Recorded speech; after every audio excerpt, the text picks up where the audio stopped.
데이터 분석과 함께하는 공모주 투자 당장 TV입니다. 10월 최대 공모주인 카카오페이의 청약이 10월 25일 월요일에서 26일 화요일까지로 예정이 되어 있습니다. 부디 공모가 고평가 논란을 딛고 우리에게 수익을 안겨주었으면 좋겠는데요. 오늘 영상에서는 카카오페이의 공모 개요와 함께 예상 배정 수량, 예상 수익을 알아보도록 하겠습니다.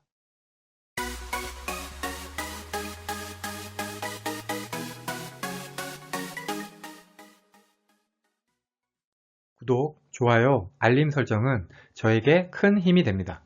먼저 회사 소개를 간단히 하겠습니다. 출처는 10월 8일 SK증권 증권사 리포트고요. 카카오페이는 핀테크 기업입니다. 카카오페이의 최대 주주는 카카오로 지분 55%를 보유하고 있고요. 나머지 45%는 알리페이 싱가포르 홀딩스가 가지고 있습니다. 카카오페이가 영위하는 사업은 결제 서비스하고 금융 서비스로 구분을 할 수 있는데요. 결제 서비스는 온라인 결제뿐만이 아니라 오프라인으로도 확대를 하고 있습니다. 2020년 기준 결제 거래 금액이 12.5조로 시장 점유율 16.6%를 차지하고 있습니다.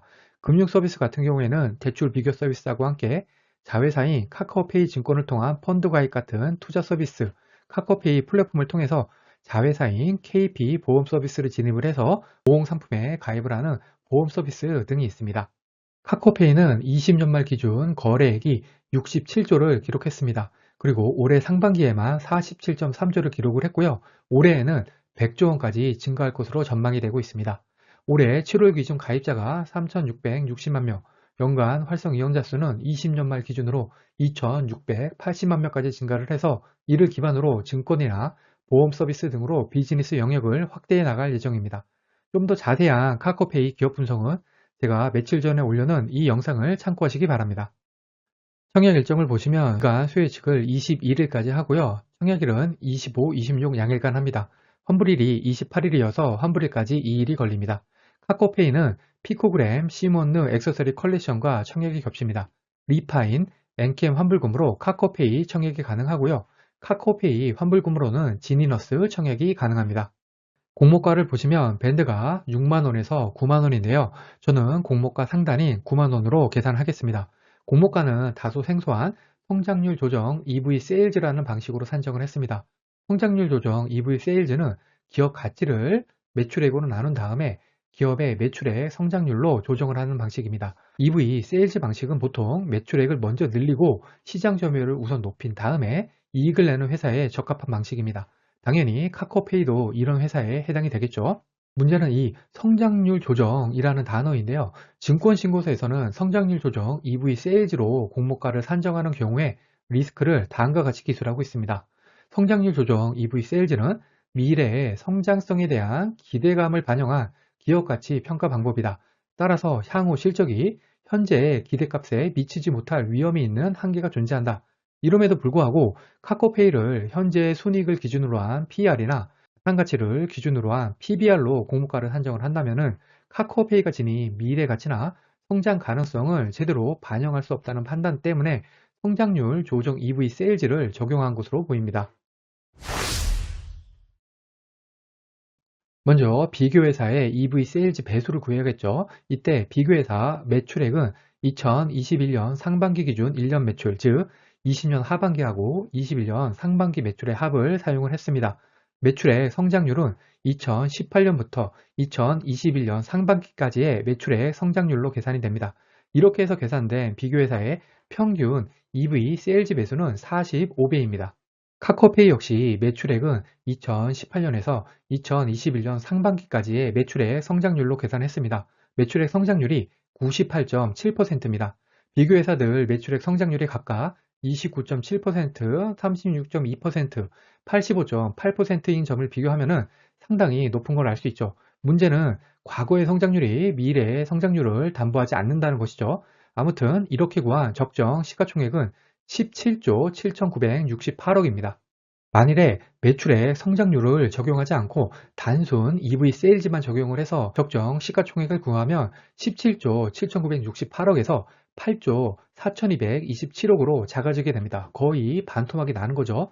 공모가 밴드 상단은 9만원에서 42,600원으로 낮아지게 됩니다. 여러분들 생각은 어떠신가요? 앞으로 카카오페이는 어떻게 성장을 할까요? 매출액 성장률을 적용하는 게 맞을까요? 우리가 판단 내리기에는 사실 굉장히 어려운 문제인 것 같습니다. 그러면 비교회사는 타당하게 선정되었는지 살펴보겠습니다. 증권신고서에서 비교회사는 핀테크 관련 매출이 30% 이상이면서 기존 금융기관 즉 신용카드사나 은행은 제외를 시켰습니다. 그리고 투자, 대출, 보험 등 금융 서비스를 제공하는 플랫폼을 보유하고 있어야 됩니다. 이러한 회사들 중에서 비교회사를 선정을 했는데요. 이렇게 해서 선정된 비교회사는 파그세그로 디지털 리미티드, 스톤코어 리미티드, 업스타트 홀딩스 인코퍼레이션 이렇게 해외 3개사입니다. 국내에서는 비교할 만한 회사가 없기 때문에 해외 회사 중에서 비교회사를 선정한 부분은 납득이 갑니다. 시가총액이나 매출액을 보면은 파구 세그로 디지털 리미티드 같은 경우에는 카카오페이와 비교를 해서 조금 차이가 많이 나는군요. 하지만 파구 세그로의 성장률 조정 계수가 39.6배로 평균인 45배보다는 낮기 때문에 그냥 넘어가도록 하겠습니다.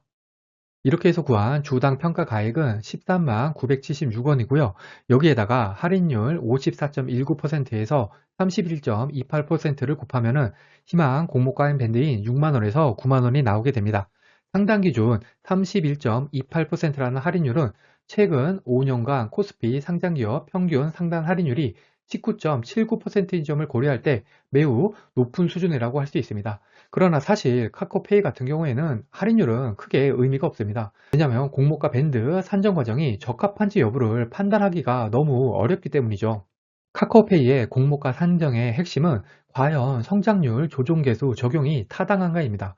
성장률 조정계수를 2018년부터 올해 상반기까지의 매출 성장률로 잡았습니다. 과연 이러한 매출 성장률이 유지가 될 것인가? 그리고 유지가 된다고 해서 그걸 지금 적용하는 게 맞는가의 문제입니다. 카카오페이의 사업 분야인 핀테크의 향후 성장 가능성과 그 속에서 카카오페이의 시장 지배력을 높게 쳐준다면 사실 이 정도의 밸류에이션은 아무 문제가 되지 않을 수가 있습니다. 일단 공모가의 적정성에 대한 판단은 우리가 아니라 기관이 해주기를 기다려 봅시다. 공모 내용을 보시면 총 1,700만 주 모집으로 공모 규모가 1조 5,300억으로 초대형주입니다. 구주 매출은 없습니다. 우리사주 조합 배정부는 340만 주로 금액으로는 3,060억, 직원수 831명으로 나누면 한 명당 3억 6,823만 원이 필요합니다. 우리사주 조합 미달 가능성은 꽤 있어 보입니다. 일반 청약자 대상 주식수가 425만 주로 100% 균등 배정됩니다. 청약증권사는 삼성증권, 대신증권, 한국투자증권, 신한금융투자 이렇게 4개고요. 배정 수량은 삼성증권이 230만 주 정도로 가장 많습니다. 청약 수수료는 이렇게 3개 증권사는 2,000원이고요. 신한금융투자는 청약 수수료가 없습니다. 삼성증권과 대신증권은 청약하기 위해서는 청약 개시일 전날인 24일까지 계좌를 개설하실 필요가 있고요. 한국투자증권이랑 신한금융투자 같은 경우에는 청약일에 개설한 계좌로도 청약이 가능합니다. 카카오페이는 100% 균등 배정이기 때문에 청약 한도나 청약 단위표가 무의미합니다. 청약일 예상 균등 배정 수량에 맞게 배정 수량이 가장 많은 증권사에 청약을 하시면 됩니다. 이 영상은 기관 수혜주 결과 발표 전, 즉 확약 전에 만든 영상입니다. 유통하는 물량은 기관 의무 보유 확약에 따라서 감소합니다. 카카오페이에 유통하는 금액은 4조 5,653억으로 39%, 기존 주주 유통하는 금액은 3조 3,404억으로 28%입니다. 최근에 상장한 대형 공모주인 카카오뱅크, 크래프톤, 현대중공업과 비교를 해보겠습니다. 카카오뱅크는 시초가가 공모가 기준 38% 올라서 결정이 되었고요. 크래프톤은 마이너스 10%, 즉 시초가 하한가를 맞았습니다. 현대중공업은 플러스 85%로 시초가가 결정이 되었습니다. 이 대형 공모주들과 비교할 때 카카오페이에 유통하는 금액은 좋지는 않은 편, 기존 주주 유통하는 물량은 나쁜 편이라고 생각이 됩니다. 하지만 기존 주주 유통하는 물량은 2대 주주인 알리페이, 싱가포르, 홀딩스가 모두 가지고 있기 때문에 수급에는 큰 영향이 없을 것이라는 의견도 있는 점 참고하시기 바랍니다.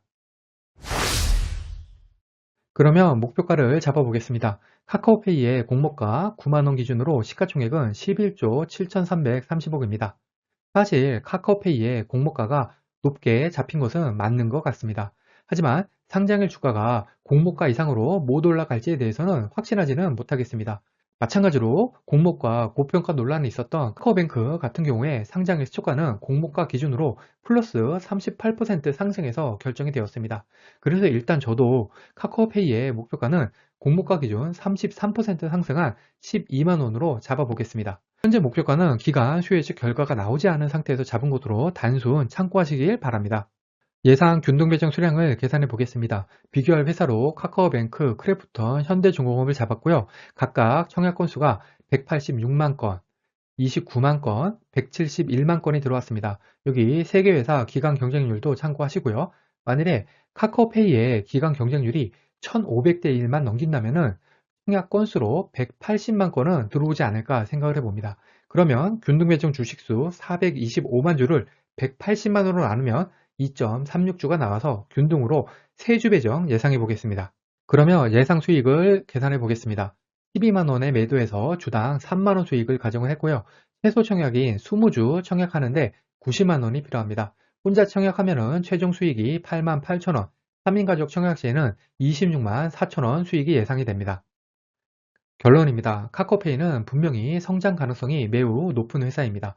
다만 최근에 카카오에 대한 정부 규제로 인한 리스크가 분명히 존재합니다. 지금 당장 어떤 종류의 정부 규제가 생겨날지 모릅니다. 개인적으로 이 부분은 장기적으로는 어떻게든 해결될 것으로 생각을 하지만 청약 후 상장일 혹은 하루 이틀 내에 매도를 하는 공모주 투자를 하는 입장에서는 분명히 악재입니다. 그리고 공모가 고평가 논란이 있습니다. 왜냐? 기업 가치에 성장률 조정계수를 적용을 해서 시가총액을 원래보다 2배로 만들었기 때문이죠. 하지만 이전에 카카오뱅크 때를 생각해보면 분명 그때도 공모가 고평가 논란이 있었습니다. 카카오뱅크의 상장일 주가는 이런 논란을 뒤로하고 청약한 사람들에게 매우 좋은 수익을 안겨줬죠. 카카오페이가 제2의 카카오뱅크가 될지 아니면 제2의 크래프톤이 될지는 아직 모릅니다. 솔직히 공모가를 지금의 절반인 4만 5천원으로 해주었으면 좋았겠다는 생각이 들긴 합니다. 그렇다고 해도 일단은 기간 수요 예측 결과가 나올 때까지는 지켜봐야 합니다. 이런 대형 공모주를 그렇게 쉽게 포기해서는 안 되니까요. 과거의 데이터가 미래를 보장하지는 않습니다. 오늘 영상은 참고만 하시길 바랍니다. 공모주는 기간 수요 예측 결과를 꼭 확인한 다음에 청약을 해야 합니다. 기간 수요 예측 결과와 상장일 유통하는 물량이 아무리 좋다고 하더라도 공모주 투자는 손실을 볼 수가 있습니다. 이 영상은 공모주 관련 정보 제공을 위한 것으로 종목 추천 영상이 아닙니다. 후회 없는 투자를 위해서는 반드시 공부하신 후에 스스로 투자 여부를 결정하셔야 합니다. 이상으로 카카오페이 공모주 청약 영상을 마치겠습니다. 오늘 영상이 도움이 되셨다면 구독, 좋아요, 그리고 알림 설정까지 부탁드립니다. 감사합니다.